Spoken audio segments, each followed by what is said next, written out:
Supply के ऊपर depend करता है। डिमांड और सप्लाई को जितने अच्छे तरीके से मैनेज किया जाए, यानी कि डिमांड को बढ़ाया जाए और सप्लाई को कम किया जाए, जितने बेहतरीन तरीके से जो जिस कॉइन में ये मैनेज हो जाएगा, उतना ही बेहतरीन रिटर्न वो कॉइन में आएगा। तो इसमें हम लोगों ने टोटल 5 प्रकार से वर्किंग स्टार्ट की और 5 प्रकार की वर्किंग में जो आया निकल के, वो पहला आया मार्केटिंग।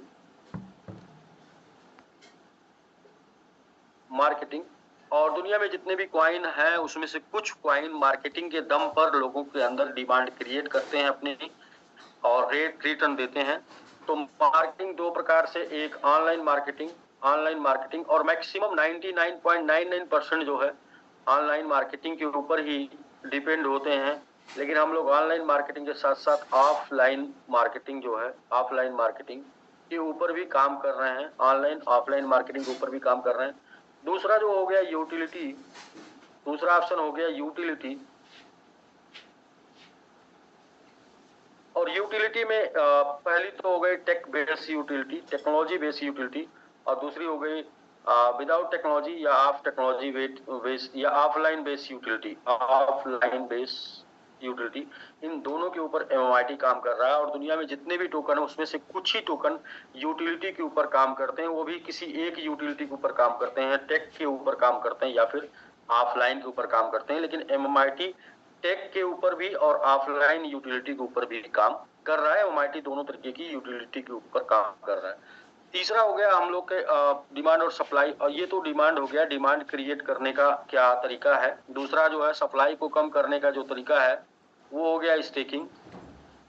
और स्टेकिंग जो है डिसेंट्रलाइज स्टेकिंग और सेंट्रलाइज स्टेकिंग, दो तरीके की स्टेकिंग मार्केट में चलती है। 99% टोकन जो होते हैं, कॉइन होते हैं, वो सेंट्रलाइज स्टेकिंग के ऊपर काम करते हैं। लेकिन MMIT जो है वो डिसेंट्रलाइज, यानी कि 99% MMIT जो आप देखेंगे वो डिसेंट्रलाइज के ऊपर स्टेकिंग के ऊपर काम कर रहा है, और 1% MMIT स्टेकिंग के ऊपर भी काम, सेंट्रलाइज के ऊपर भी काम करेगा। इन दोनों तरीके से आपको स्टेकिंग मिलेगा। डिसेंट्रलाइज आप देख रहे हैं, आने वाले कुछ ही समय के अंदर आपको सेंट्रलाइज स्टेकिंग भी मिलेगा। जबकि दुनिया में जितने भी टोकन की स्टेकिंग होती है, वो 99% टोकन सेंट्रलाइज के ऊपर ही स्टेकिंग करते हैं। तो स्टेकिंग के ऊपर भी हम लोग वर्किंग कर रहे हैं, जो कि स्टेकिंग का प्लान अभी डिसेंट्रलाइज का प्लान गिरी सर ने आपको दिखाया। और चौथा है बर्निंग।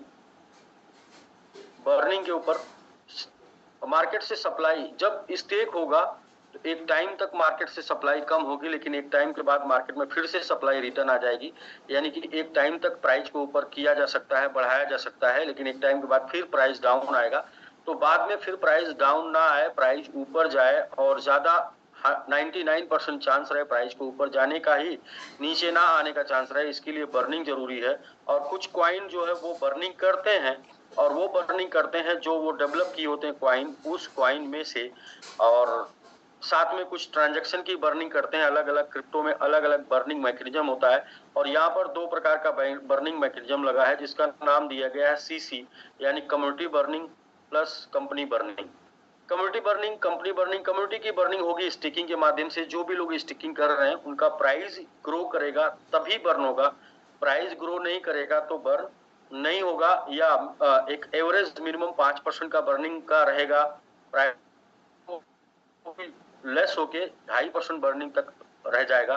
प्राइस अप जाएगा तो वो 5% की बर्निंग ग्रो करके 30% की बर्निंग पे चला जाएगा, जिसकी वजह से MMIT की सप्लाई मार्केट में कम आएगी। और सप्लाई कम आएगी, आपको रिटर्न ज्यादा जाता रहेगा, सप्लाई कम आती रहेगी, तो जिसकी वजह से रेट गिरने का चांसेस कम रहेगा, जिसकी वजह से आपका रिटर्न जो है वो बना रहेगा। कंपनी बर्निंग, कंपनी ने जो 30% का बर्निंग निर्धारित किया है, वो कंपनी अपनी 30% की बर्निंग साथ में करती रहेगी। जैसे जैसे स्टेकिंग होता जाएगा, जितने परसेंट की स्टेकिंग एक महीने में कंप्लीट होगी, 1 मंथ में कंप्लीट होगी, उतनी बर्निंग कंपनी कर देगी। या फिर जितना LP कलेक्ट होगा, ओपन लिक्विड प्रोवाइडर। तो दो प्रकार से लिक्विड प्रोवाइडर, हर टोकन हर कॉइन में लिक्विड प्रोवाइडर होते हैं। और MMIT भी दो प्रकार से ALP achiever liquid provider, OLP open liquid provider, दो लिक्विड प्रोवाइडर क्रिएट कर रहा है। और जैसे जैसे ओपन लिक्विड प्रोवाइडर से लिक्विड कलेक्ट होता जाएगा, उतना ही परसेंट, उतना ही वैल्यू का टोकन MMIT और बर्न कंपनी और MIT बर्न कर देगी। तो बर्निंग का कॉन्सेप्ट दिया गया है। एक तो स्टेकिंग को लेके, स्टेकिंग जितने परसेंट होगी उतना कंपनी बर्न कर देगी, और दूसरा जितना OLP आएगा उतना टोकन कंपनी, वैल्यू का टोकन कंपनी बर्न कर देगी। और अभी तक आप जाके देख सकते हैं तो 8.3% के आसपास लगभग आज के डेट में वैल्यू की बात करें तो लगभग $70 लाख का टोकन बर्न हो चुका है।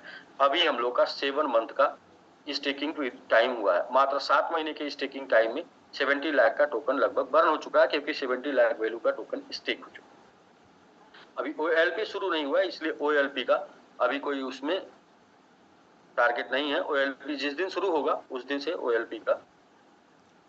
अब ये जितने बातें हैं, जितने भी प्रोजेक्ट पे, जैसे MIT की मार्केटिंग आप देख रहे हैं चल रहा है, यूटिलिटी के ऊपर कुछ वर्किंग, यूटिलिटी के ऊपर कुछ यूटिलिटी लाइव है, जैसे कि स्वैप है, वैलेट है, और भी दो तीन यूटिलिटी जो अभी हम लोगों ने क्रिएट कर रखी है। वो हर एक वीक में एक यूटिलिटी या एक प्रोजेक्ट MIT लॉन्च कर देगा, ऐसा प्लानिंग करके हम लोग चल रहे हैं। जितने भी प्रोजेक्ट लाइव होने हैं, जितने भी प्रोजेक्ट बचे हैं, वो सारे प्रोजेक्ट वीकली करके, वीकली टू 7 to 10 डेज करके सारे प्रोजेक्ट मार्केट में आ जाएंगे, और अगले 1 से 2 महीने में जितने भी प्रोजेक्ट के ऊपर काम चल रहा है वो सारे प्रोजेक्ट आ जाएंगे।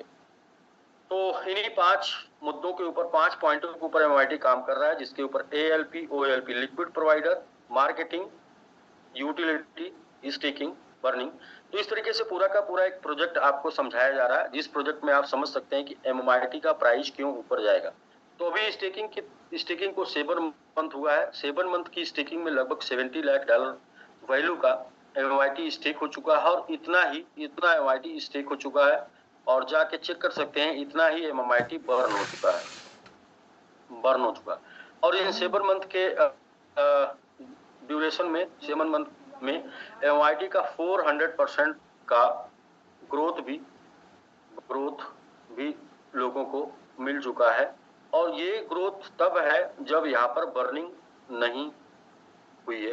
ये ग्रोथ तब है जब आपकी यूटिलिटी आपने इस्तेमाल नहीं की है, यूटिलिटी और मार्केटिंग का फंडा इस्तेमाल हुआ, स्टेकिंग का इस्तेमाल हुआ, बर्निंग का नहीं इस्तेमाल हुआ, यूटिलिटी का नहीं इस्तेमाल हुआ, तब ये ग्रोथ के ऊपर MIT खड़ा है।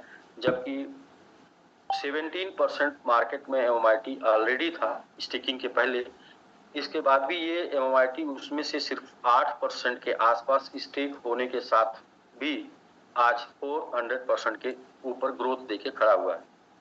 अब MIT आपको क्या रिटर्न दे सकता है और क्या रिस्क हो सकता है, तो वो आप देख लें। तो MIT अभी 400% पे है, और MIT ने चाहे हर हाल में, चाहे जितनी भी बड़ी डंपिंग, चाहे जितनी भी बड़ी सेल हुई हो, लेकिन 0.7x01 के आसपास गया। हाईएस्ट इसका जो लेस हुआ वो यही हुआ।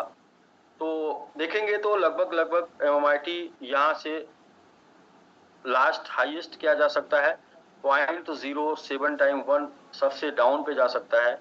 और अब कितना जा सकता है, तो अब गया था 88 टाइम अब गया था। हम राउंड फिगर 80 टाइम लेते हैं, और यहाँ पर अभी 4 टाइम पे खड़ा है। तो जाने की कैपेसिटी MIT के पास है, जो कि इसने दिखाया है, जो कि इसने शो किया है, जिसको बोलते हैं ATH। इसका नाम दिया जाता है तो में ATH, ऑल टाइम हाई। तो ऑल टाइम हाई जाएगा तो 20 टाइम जा सकता है, और ऑल टाइम लो ATL, ऑल टाइम लो जाएगा तो 4 गुना कम हो सकता है, यानी कि 4 टाइम डाउन हो सकता है, 20 टाइम अप हो सकता है मिनिमम। ये कैपेसिटी MIT के अंदर है। और ये चीज आप देख कर आ रहे हैं, तो आपका वेलकम। आप आइए, क्रिप्टो करेंसी में आपका स्वागत है।